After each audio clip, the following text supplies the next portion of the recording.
Então, vamos lá, vamos seguir nas drogas adrenérgicas. Então, drogas adrenérgicas são agonistas, tá? Vamos continuar nos agonistas. E como a gente reviu a parte da fisiologia, vai estar relacionado com os tipos de receptores, né? Os tipos de receptores. Vocês lembram que os receptores adrenérgicos, eles são dos subtipos alfa e beta, né? Tendo as subclasses, alfa 1, alfa 2, beta 1, 2 e 3. Muito bem, então é basicamente dentro disso que vai entrar a farmacologia. Vamos lá. Então, eu comentei isso aqui há 2 semanas atrás, vamos voltar a ela, vou refazer isso aqui, que essas substâncias, elas são amplamente, diferente um pouquinho do que a gente viu no colinérgico, essas substâncias estão amplamente distribuídas com aplicação clínica. Desde o mais simples, aplicação clínica, por exemplo, um antigripal, como a coristina D. O que é que tem na coristina D? Os antigripais, normalmente, eles visam o quê? O indivíduo, quando faz um processo gripal, ele vai ter uma alteração, provavelmente, com aumento de citocinas pró-inflamatórias, quer dizer, uma cascata inflamatória vai ser gerada, isso vai levar a dor, pode, né, gerar dor, febre, alterações de produção de secreções, principalmente trato respiratório, a uma alteração de nível de talvez até estado de apetite, sono vigília, geralmente o indivíduo fica mais como ele está debilitado, ele fica mais prostrado. Então, esses medicamentos, esse grupo de tipos de antigripais, eles sempre vão ter algum anti-inflamatório da classe dos não esteroides. Então, no caso da coristina D, vocês podem ver que tem um ácido acetilsalicílico, que é a aspirina, que é o princípio ativo da aspirina. Ele tem, geralmente, eles vão ter algum antihistamínico, tá?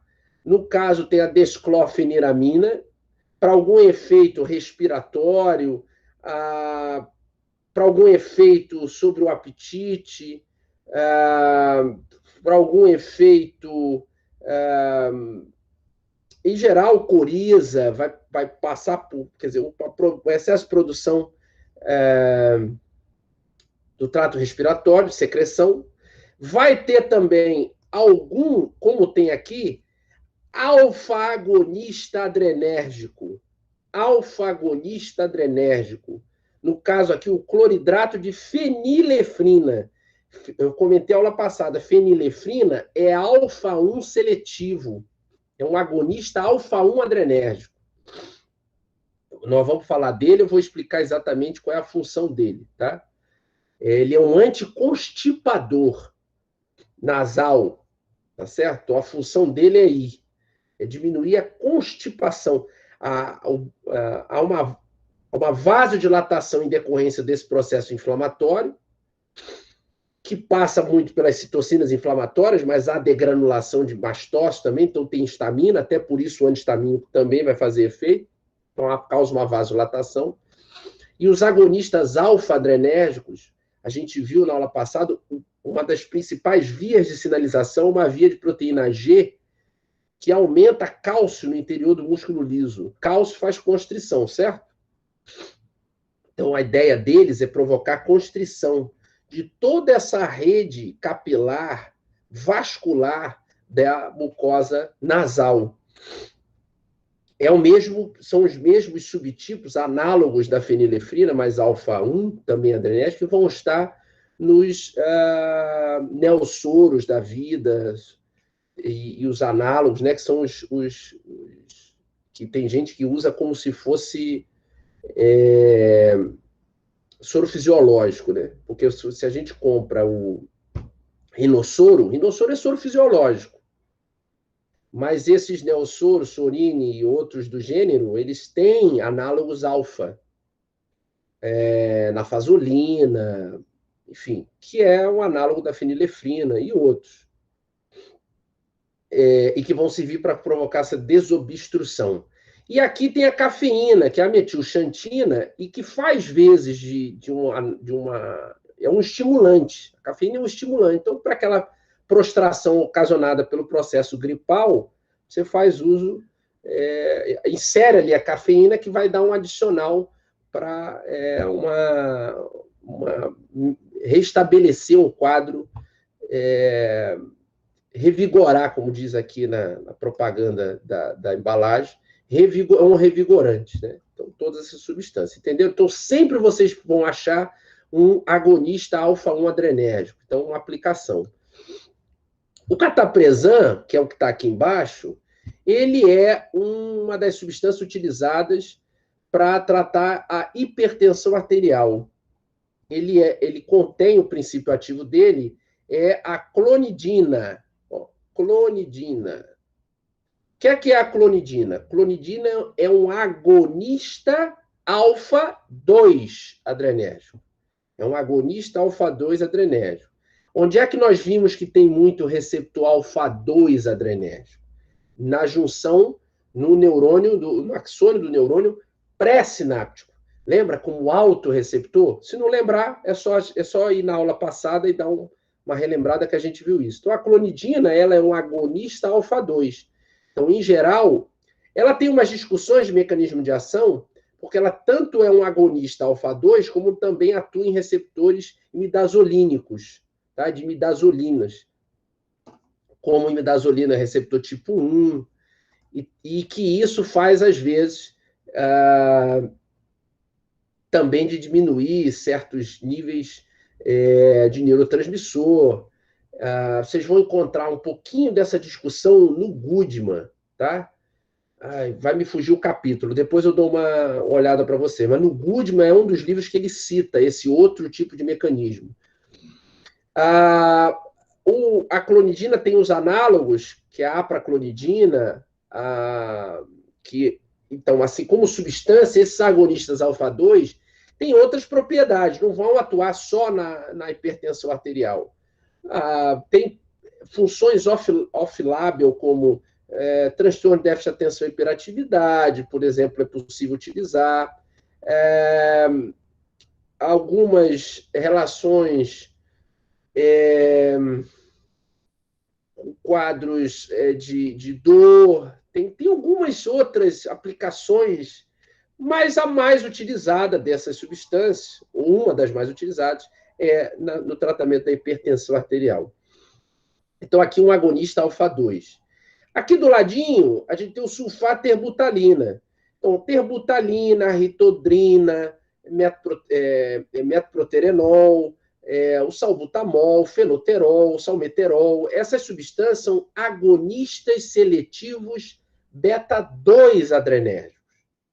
Qual é a aplicação principal dessas substâncias? Eu vou destacar uma, que sem dúvida nenhuma é a principal, que é atuar nas doenças inflamatórias oclusivas respiratórias, como a asma e a doença pulmonar obstrutiva.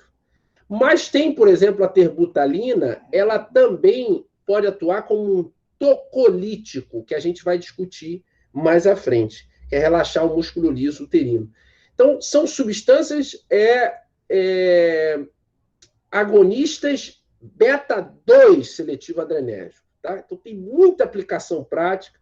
Vocês vão ver na aula de farmacologia respiratória que é muito importante o uso tanto no tratamento de crises agudas de asma, tá?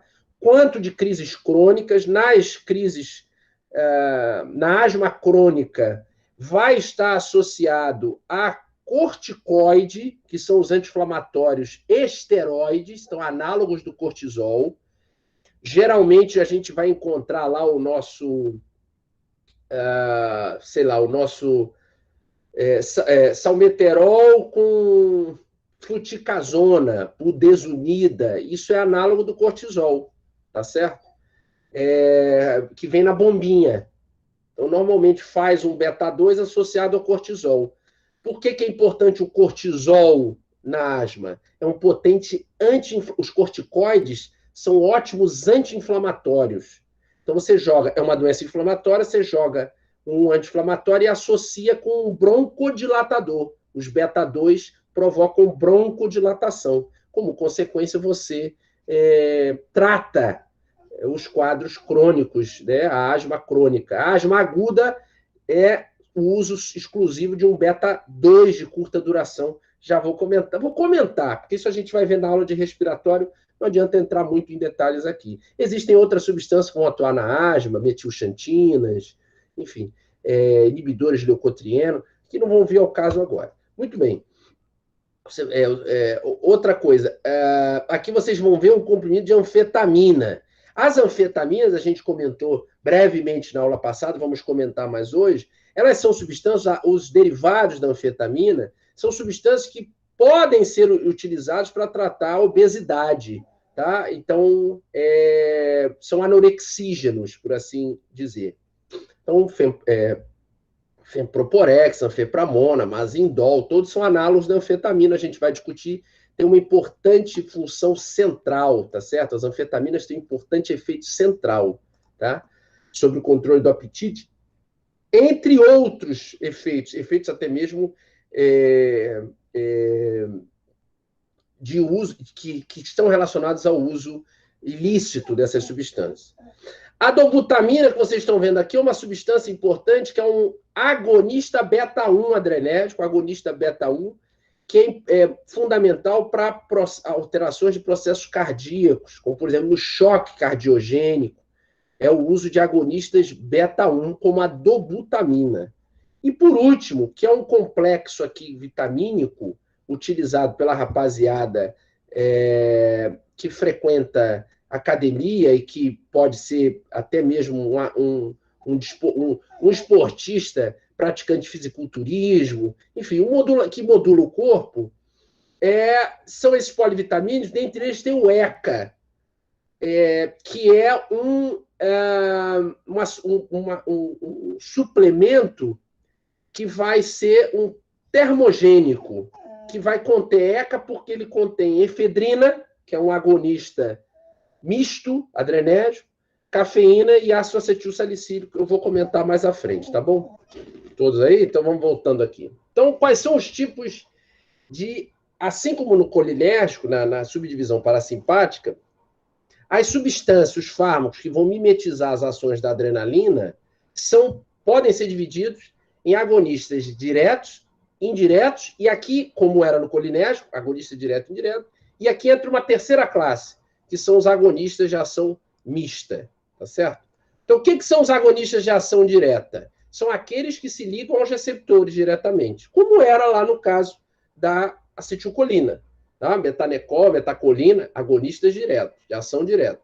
Aqui, quem são os de ação direta? Eles podem ser seletivos, quer dizer, entendo de novo, eu frisei isso na aula passada, seletividade é entre aspas. Ele tem uma afinidade maior pelo receptor, mas não quer dizer que ele se liga exclusivamente 100% àquele receptor. Isso vocês vão ver claramente se vocês aumentarem a dose. Se a gente fizer um modelo, né, utilizar um software de aula prática de farmacologia e nós formos aumentando a dose de uma substância, por exemplo, fenilefrina, vocês vão ver que normalmente ela é afim do receptor alfa-1. Mas se você aumentar a dose, ela pode se ligar a receptores alfa-2. Então, vai tendo uma variação. Mas vamos didaticamente entender. Quando eu falar seletivo, ele tem uma preferência muito grande pelo aquele tipo de receptor. E é o caso da fenilefrina. É um agonista de ação direta seletivo alfa-1. Então, ele vai se ligar ao alfa-1. Clonidina, comentamos, hipertensão. Então, é um agonista seletivo alfa-2. Dobutamina, agonista seletivo, beta-1. Terbutalina, agonista seletivo, beta-2. Então, esses são os de ação direta seletivos.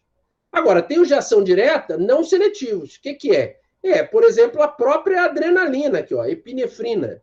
A adrenalina não é seletiva, mas ela é um agonista de ação direta. Ela se liga a todos os tipos de receptores adrenérgicos.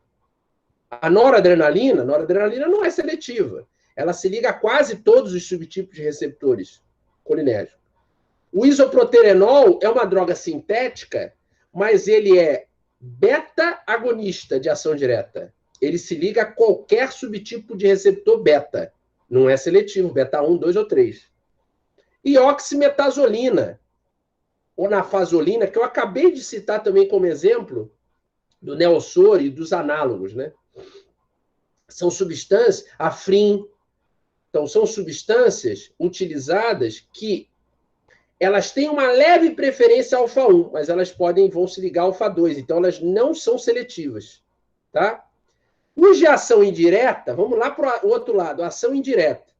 O que são os agonistas de ação indireta? São aquelas drogas, mimetizam, elas potencializam o efeito da subdivisão simpática, mas não se ligam diretamente a um receptor. Elas, de alguma maneira, vão fazer um aumento da descarga simpática sem se ligar ao receptor. Como é que elas fazem isso? Lembram da aula passada? Quem não lembra, vai lá e assiste de novo. Os 3 mecanismos de regulação dos níveis de neurotransmissor adrenérgico na sinapse.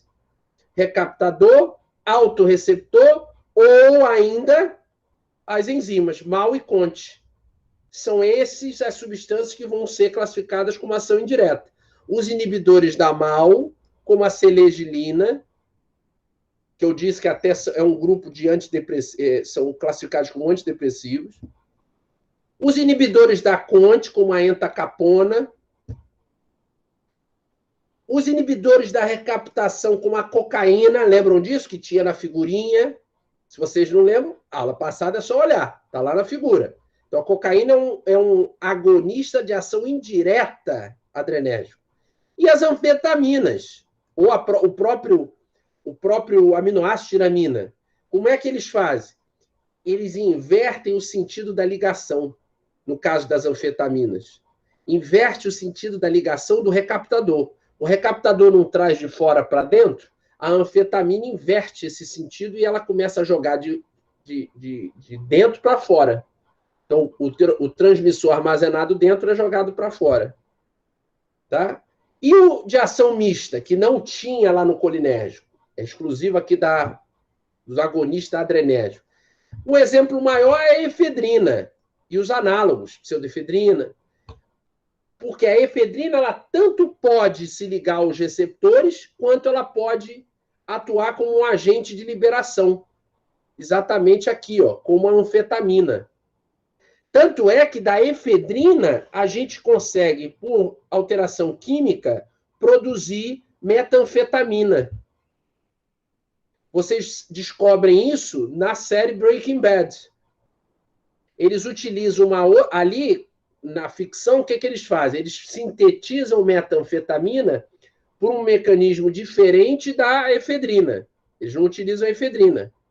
A efedrina passou a ser uma substância também regulada, quer dizer, você só consegue comprar os antigripais, dificilmente hoje em dia tem pseudoefedrina ou efedrina, e os antihistamínicos, os antialérgicos que contêm pseudoefedrina, eles são de venda controlada. Você precisa de retenção de receita. Tá? É isso, porque são estimulantes. Eles fazem função, eles fazem efeitos estimulantes centrais análogos da anfetamina. Tá certo? Muito bem.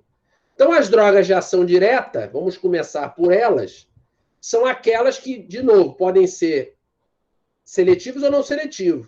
Então, adrenalina, clonidina. A adrenalina não é seletiva. A clonidina é seletiva. É seletiva ao alfa-2. A dopamina não é seletiva. Isoproterenol não é seletivo. Ele atua em beta-receptor, mas ele não tem seletividade por nenhum dos betas. Metoxamina, que é uma droga seletiva alfa, tem uma preferência por alfa-1. Ritodrina, que é uma droga seletiva beta-2. Albuterol, nos Estados Unidos, e aqui é o salbutamol, também é uma droga seletiva beta-2. Dobutamina é uma droga seletiva beta-1. Fenilefrina, seletiva alfa-1. Metaproterenol, beta-2. Tá? Noradrenalina não é seletiva. Terbutalina, beta-2, seletivo. Então, vamos lá. De ação indireta, que a gente vai ver. principalmente vamos conversar sobre a anfetamina e a cocaína, tá certo? Então, o nosso objetivo hoje é falar dessas duas com uma ação indireta. Tiramina, não vamos nos ater tanto sobre a tiramina, mas ela também faz vez de aumentar a liberação do neurotransmissor. E os antidepressivos de uma classe conhecida como tricíclico, juntamente com os inibidores da MAO, são as duas classes mais antigas que tratam a depressão. Tá certo? Então, o antidepressivo tricíclico, amitriptilina, imipramina, nortriptilina, e os inibidores da MAO. Vocês viram, a selegilina é um deles. Os antidepressivos tricíclicos, eles também vão ter uma função de inibir a recaptação de neurotransmissores. E o propósito deles é esse. Eles vão inibir NET, eles vão inibir SERT, eles podem inibir DAT. Então, a ideia deles é justamente isso, porque na depressão, como eu falei para vocês, uma das hipóteses mais fortes hoje aceitas para a fisiopatologia da depressão é a redução de níveis de neurotransmissores, dentre eles noradrenalina, em alguns locais centrais que vão desencadear aquele quadro clínico característico dos transtornos de depressão. Tá? As drogas mistas, a efedrina, eu vou conversar especificamente sobre a efedrina com vocês. Vamos lá.